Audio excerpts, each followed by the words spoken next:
얼마 전에 소천하신 우리 시대에 영향을 많이 주었던 목회자 중에 팀 켈러 목사님이 계십니다. 이분이 쓴 책 중에 일과 영성이란 책이 있습니다. 빨간 표지여서 확 띄는 그런 책입니다. 이 책은 현대인에게 일과 사명의 관련성을 잘 제시해주고 있는 그런 책이라고 생각을 합니다. 제가 신학대학에서 강의할 때 특별히 야간에 목회 신학대학원 일하면서 신학하는 분들에겐 꼭 제가 필독서로 익혔던 그런 책 중에 하나입니다. 원래 일은 하나님이 인간에게 주신 가장 소중한 가치였습니다.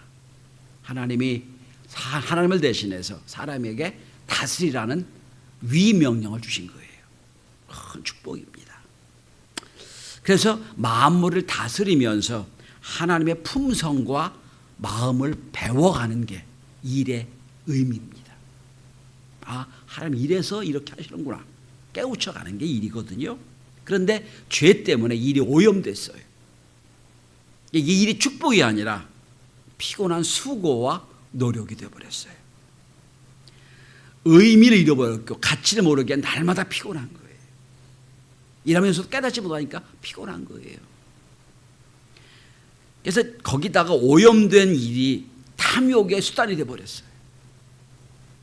사회적으로 말하면 일의 가치가 떨어져 버리고 일의 의무만 남아있고 이제는 소중한 게 아니라 먹고 살기 위한 하나의 수단으로 전락해버린 일이 되어버렸습니다.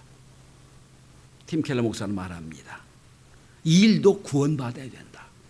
저는 그 말에 오케이입니다. 우리의 일의 개념도 일의 가치도 구원받아야 돼요. 본래 의미는 일은 인생의 전부가 아니에요. 이 일 자체가 하나님 주신 축복이고 은혜인데 그걸 잊어버린 거예요. 성도 여러분 직장 생활하시면서 직장 생활하는 신앙인들이 제일 많이 부딪히는 문제가 뭡니까? 과연 이 일이 신앙적으로 의미가 있는 일인가? 과연 이 일을 통하여 하나님이 이루신 일이 뭐 있나? 내가 보니까 이 일은 아무 의미가 없는 일인데 꼭 이 일을 내가 해야 되나? 이런 생각. 또 한 가지 의문은 이런 거지요. 과연 하나님이 내가 하는 이 일을 결정할 때에 하나님도 좋아하실까?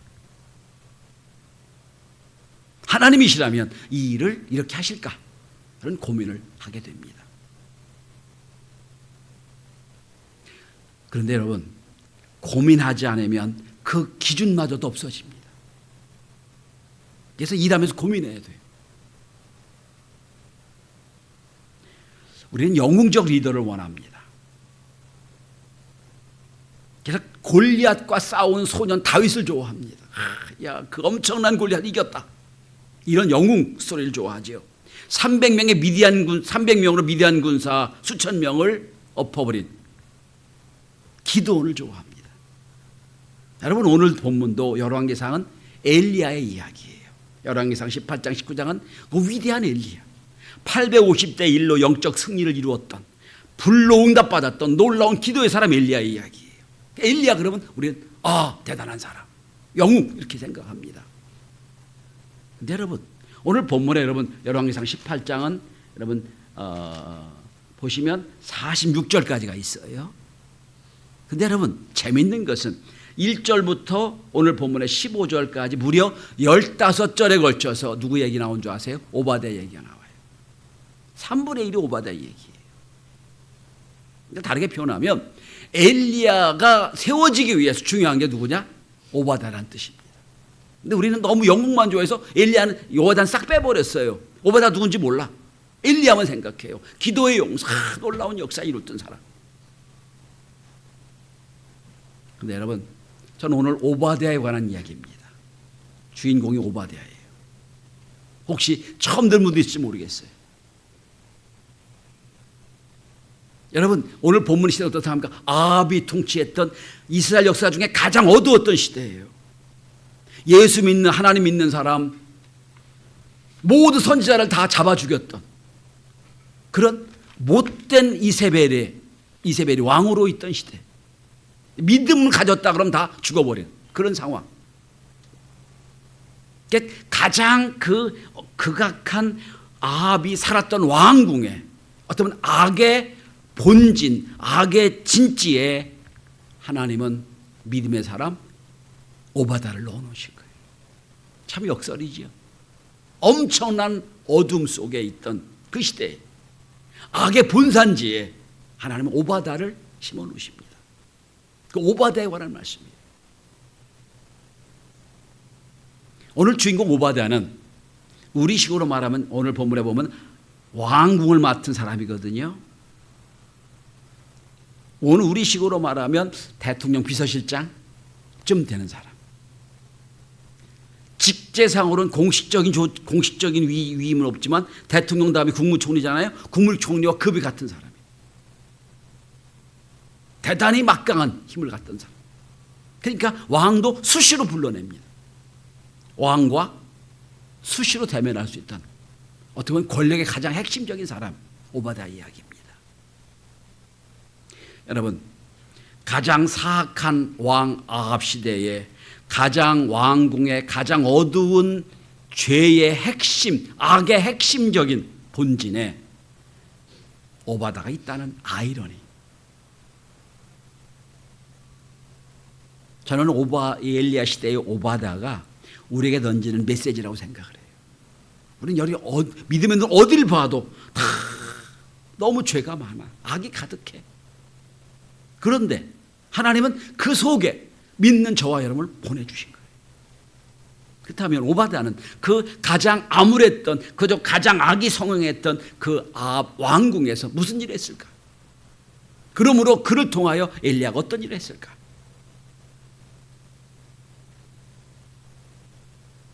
도대체 그 시대에 오바다는 어떻게 했길래, 어떤 믿음을 가졌길래 이렇게 엘리야로 이어지는 놀라운 역사에 하나님이 주시는 주인공이 됐을까 하는 말씀입니다. 저도 여러분도 세상이 다 타락했어, 세상이 다 오염됐어, 세상이 다 악해, 이렇게 그냥 건너버리지 말고 하나님이 이 악한 세상에서 나를 택한 민족으로, 택한 백성으로 세우신 무슨 의미가 있을까? 무슨 뜻이 있을까? 고민하며 은혜를 함께 나누는 저와 여러분이 될 수 있기를 바랍니다. 첫째로 오바다는 하나님을 경외하는 사람이었습니다. 제가 오늘 봉독하지 않았습니다만 여러분 오늘 본문의 3절을 보시기 바랍니다. 객관적으로 성경은 이렇게 오바다를 소개합니다. 아합의 왕궁 맡은 자 오바다를 불렀으니 이는 오바다는 여호와를 지극히 경외하는 자라. 지극히 경외한다고 표현하고 있습니다. 이거 객관적으로 성경이 인용하는 거예요. 본인도 여러분 11조 보면 이런 표현을 씁니다. 자기 스스로가 당신이 종은 어려서부터 여호와를 경외하는 자다라고 표현합니다. 그러니까 객관적으로도 지극히 여호와를 경외하고 본인도 본인 얘기를 합니다. 어려서부터 신앙의 훈련을 받고 믿음이 있는 사람이었습니다라고 고백하는 거예요. 그래서 오늘 여러분 어릴 때부터 여러분들이 우리 교회에 와서 여기까지 청년까지 자랐다면 오바다처럼 어려서부터 내가 하나님을 아는 사람입니다 라고 고백할 수 있는 거예요. 오바다는 이름 자체가 여호와의 종이란 뜻입니다. 오바다는 이름 자체가 여호와를 경외하는 자 이런 뜻입니다. 그런데 여러분, 성도 여러분, 이 경외한다, 여호와를 경외하는 자라는 말은 신구약을 통틀어 몇 사람 없어요. 아무에게 이 호칭 붙이질 않아요. 여호와를 경외하는 자다, 이 말은 몇 명밖에 안 되는 아주 중요한 가치 있는 어구입니다. 그런데 그 중에 하나가 오바다예요. 우리 성도들이 오해하는 게 하나 있어요. 여호와를 경외한다, 믿음이 좋다 그러면 막 불불 안 가리고 하나님을 위해 일하고 막 죽으면 죽으려는 에스더처럼 다니엘처럼 막 사자굴에 끌려가도 용맹하게 사는, 믿음이 좋다 그러면 스데반처럼 돌 맞아 죽어도 늘 천사처럼 웃는, 이런 것만 생각을 해요. 물론 그런 여호와를 경외하는 사람도 있어요. 근데 여러분 사실은 다니엘이나 요셉이나 여러분 우리가 에스더 같은 빈들을 생각하면 우리는 너무나도 연약한 사람들이. 위로받을 수는 있겠지만 너 그렇게 살아라. 어려울 겁니다. 저는 이 오바다를 통하여 은혜를 받아요. 왜냐하면 오바다는 그런 사람이 아니었어요. 죽으면 죽으려 나가는 사람이 아니고요. 내가 사자굴에 들어가 있다는 사람도 아니에요. 오바다는 여러분 그 악의 핵심인 한복판에 사는 사람임에도 불구하고 늘 죽음에 대한 공포를 갖고 있는 사람이에요. 자, 오늘 본문은 엘리야와 오바다에게 대화하는 장면이에요. 딱 엘리야가 나타나가지고 야 오바다야 너 가서 네 왕한테 내가 왔다고 해라 라고 기별하라고 하는데 오바다는 여러분 3번에 걸쳐서 죽음에 대한 공포를 말합니다. 12절에 내가 죽임을 당하리이다. 14절에 그리하면 그가 나를 죽이리니. 죽음에 대한 공포가 있어요.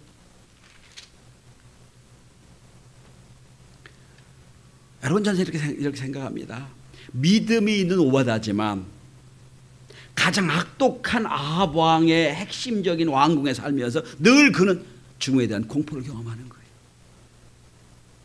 지금까지 내가 아합의 눈에 안 뜨이게 신앙생활했는데 눈에 뜨이며 하나님 믿는다고 하면 금방 그가 죽었던 많은 사람처럼 내가 죽임을 당할 텐데 어떡하나? 날마다 죽음에 대한 공포가 있던 거예요. 참 인간적이잖아요. 죽으면 죽이려 나가는 사람이 아니에요. 내가 직장에서 내가 사업장에서 내가 왕궁에서 맡은 일을 하고 있지만 언제 죽을지 내가 몰라. 저 악독한 아합이나 그 왕후가 언제 나를 죽일지 모르는 상황. 공포가 있는 거예요. 여러분 신앙의 위대한 힘은 내 삶의 자리에서 견디게 하는 힘도 신앙의 힘이에요. 내가 이런 더러운 이런 직장, 내가 이런 악이 많은 왕궁에서 내가 나가야지 뭐. 내가 여기만 있어야 내가 사나? 그만두지. 할 수도 있어요. 편하게 할 수 있겠죠 그러면. 날마다 죽음의 공포 속에 안 살아도 되겠죠. 그러나 아합은 그렇지 않았다는 거예요. 요한복음 17장 15절에 보면 예수님이 이런 기도를 하십니다.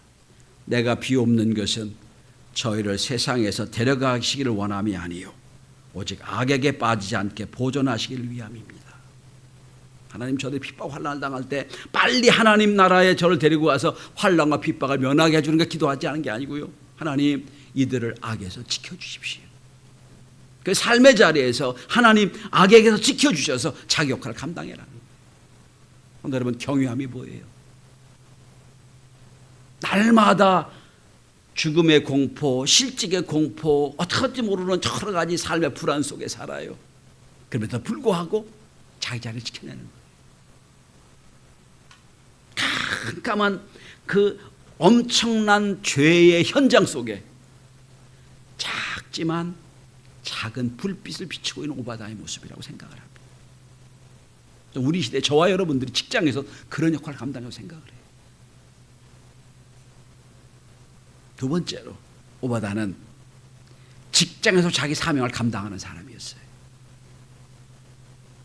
여러분 오늘 보면 어떤 상황이죠?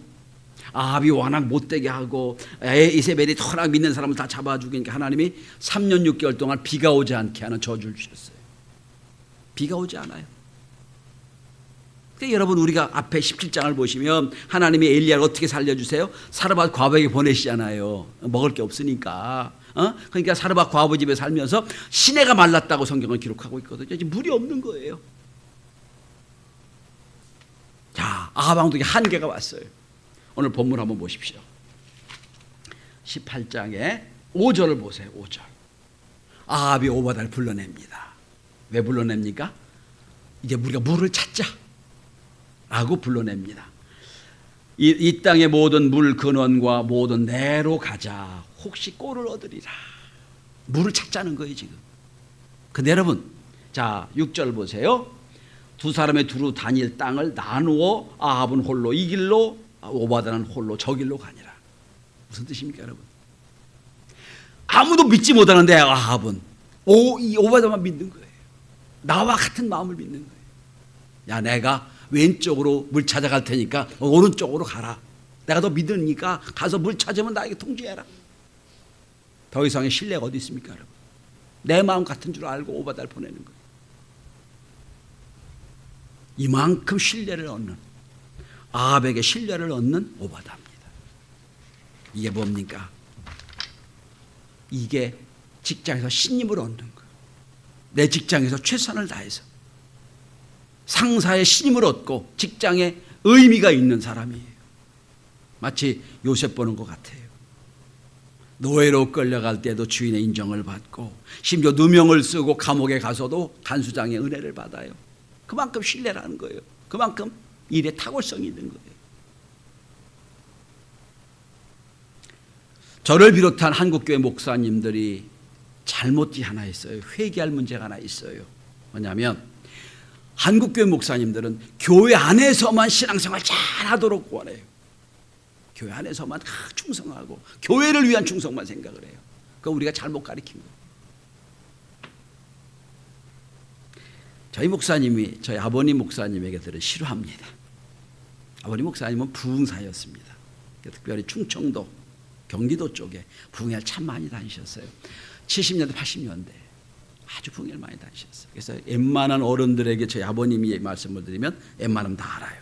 그래서 제가 더 좀 조심스럽게 목회를 하는데, 예전에 부흥회는 여러분 월요일 점심부터 토요일 새벽까지 새벽 오전 저녁까지 계속 부흥회를 했어요. 제가 기억나는 게 하나 있어요. 아버님이 시골에서 목회할 때 부흥회 한다면 여러분 천막을 크게 쳐놓고 거기 가서 밥도 지어 먹으면서 거기서 하루 종일 말씀도 듣고 서로 교제하고 막 그랬던 축제의 기간이었던 거 기억합니다. 1년에 한 차례씩은 저 산에 가서 텐트 쳐놓고 온 연합 집회를 산속에서 했던 적도 있어요. 제가 어릴 때 그 기억이 많아요. 어느 교회 부흥회를 갔더니 하루 지나고 화요일 날 아침에 새벽에 장로님 부인이 이불을 싸가지고 교회에 들어들어요. 생각하시기를, 야, 은혜 많이 받은, 은혜 받아서 교회에서 열심히 기도하려고 저분이 사모님 권사님이, 장로님 사모님 권사님이 이불 싸고 오는가 보다 생각했대요. 그래서 물으셨답니다. 아니, 가정은 어떻게 하고요? 밥은 어떻게 주고 여기 와요? 그랬더니 그 권사님이 이런 말을 했답니다. 우리 장로님이요, 교회만 오면 천사 같은데요, 집에만 가면 달라져요. 못 살겠어요. 그래서 나는 이 부흥의 시간만이라도 하루 종일 우리 장로님, 천사 같은 장로님 만나려고 집에 안 들어갈랍니다. 그랬답니다. 이해가 되시나요? 이게 우리 한국교회 문제예요. 교회 모습에. 교회에서는 참 너무 잘해. 직장생활 가면 그렇지 않아. 예배를 영어로 서비스란 단어로 쓰기로 합니다. 영어에 예배에 대한 영어가 단어가 많은데 워십도 있고 여러 가지가 있는데 미국에서는 서비스란 말을 많이 쓰지요. 어느 분이 늦어가지고 예배 시간 끝날 때쯤 막 헛떡이며 왔답니다. 막 예배 끝나고 이제 성도들이 밖으로 나가요. 예배 끝났습니까? 물었더니 나가는 분이 이랬답니다. 예, 예배는 끝났습니다. 하나님께 드린 예배는 끝났는데요, 이제부터는 세상을 예배가 시작이 됩니다 라고 했답니다. 교회는 하나님을 향한 서비스지만 밖에 나가면 은혜 받은 사람이 세상을 향한 서비스가 시작돼야 돼요. 존 스타트 목사님이 계십니다. 20세기 위대한 신학자로 여겨지는 분이죠. 이분이 우리에게 참 도전되는 말씀을 하셨습니다. 제가 그냥 그대로 읽어드리겠습니다. 예수 믿는 사람, 그리스도인은 불신자와 근본적으로 달라야 하지만 그렇다고 세상 밖에 있으면 안 됩니다. 반드시 불신 사회 속으로 우리는 들어가야 합니다. 예수 믿는 사람들은 불신 사회 속에 영향을 미쳐야 합니다. 그렇다고 불신 사회에 들어가서 그들과 똑같이 동화돼서는 안 됩니다. 반드시 그리스도인의 정체성을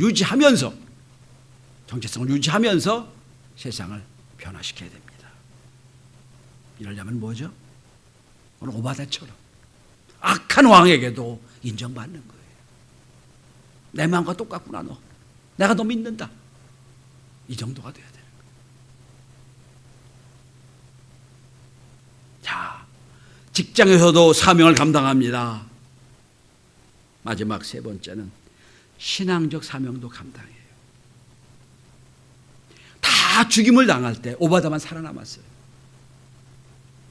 믿는 사람은 다 죽임을 당할 때 오바다만 살아남았습니다.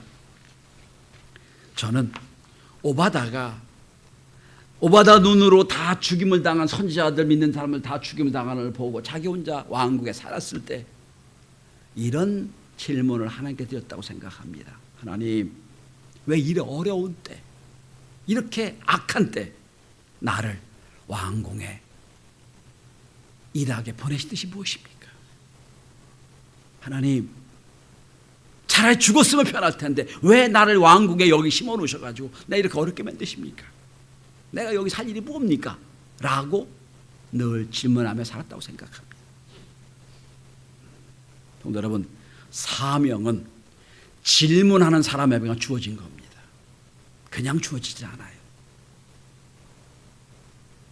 김남국 목사가 쓴 사명이라는 책을 보면 이 사명을 잘 정리해 놨어요. 그 중에 한 대목이 이런 대목이 있습니다. 사명은 하나님이 주시지만 사명을 받아도 거절하면 다른 사람, 준비된 사람에게 넘어갑니다. 그러므로 사명 받았느냐 안 받았느냐가 중요한 것이 아니라 내 존재가 하나님 앞에 살아가는 적극적인 반응이 있어야 됩니다. 라고 주장한 걸 봤습니다. 이게 사명이에요.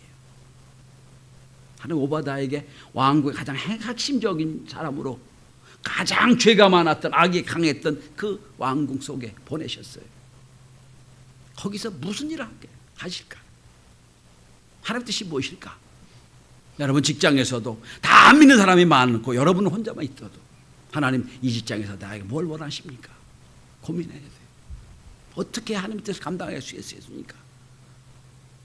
이런 고민을 할 때 하나님이 그때마다 주신 은혜와 사명을 주실 겁니다. 자, 그럼 오바다가 왕궁 한복판에, 악의 속을 한복판에서 감당했던 게 뭡니까? 첫째는 선지자를 살리는 일이었어요. 한마디로 사람을 살리는 일이었습니다. 저는 이 은혜, 이것이 가장 큰 사명이라고, 은혜라고 생각합니다. 그럼 오늘 본문을 보시기 바랍니다. 자, 13절입니다. 마지막입니다. 13절에 내가 여호와의 선지자 중에 100명을 50명씩 굴에 숨기고 떡과 물로 먹이신 일이 내 주에게 들리지 아니하였나이까. 100명을 숨겼어요. 100명을 숨겨줬어요. 이거는 권력이 있을 때 가능한 거예요. 힘이 있으니까.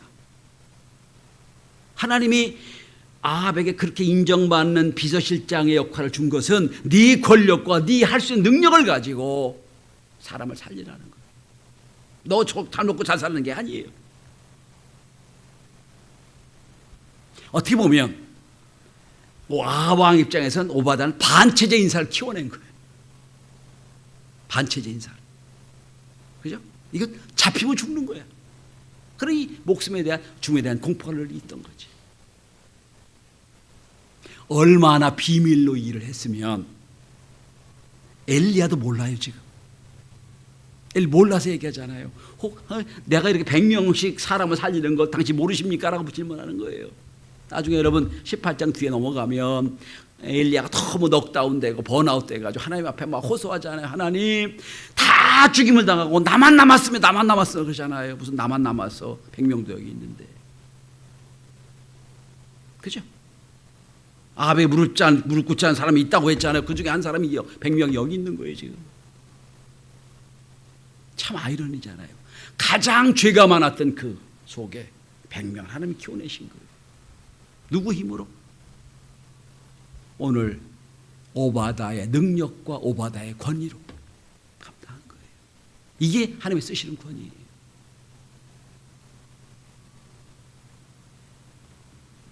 두 번째로 뿐만 아닙니다. 살려준 게 숨겨준 게 문제가 아니에요. 다시 13절을 보시면 떡과 물로 먹였다고 돼 있어요. 경제적으로 해결된 거예요. 여러분 우리 교회도 매 주일마다 100명 정도 식사를 하잖아요. 예배 끝나고. 여러분 100명 식사를 준비하기 얼마나 어려운 줄 아세요? 두세 명의 여자 성도들이요. 금요일 날도 오고 토요일 날도 오고 주일도 오고 해서 열심히 섬겨요. 이게 보통 일이 아니에요. 이거 쉽게 생각하시면 안 돼요. 요즘 집에서 밥도 안 하잖아요. 여자분들이 다 사 먹잖아요. 근데 교회에 와서 섬겨요. 근데 여러분, 일주일에 한 끼 100명 식사도 어려운데 3년이란 세월 동안 100명을 먹이고 살리는 거 상상이 안 되는 일이에요. 무슨 돈으로 살렸을까요? 무슨 돈으로 이거 다 먹였을까요? 그것도 알려지면 안 되니까 몰래 비밀스럽게 해야 될 텐데 어떻게 했을까? 여기에서 오바다가 얼마나 경제적인 헌신도 있었는가를 우리가 생각할 수 있어요. 어떻게 보면 이게 과연 내가 할 일이 맞나? 이거 내가 해서 무슨 의미가 있을까? 고민했을 거예요. 그러나 감당했던 거예요.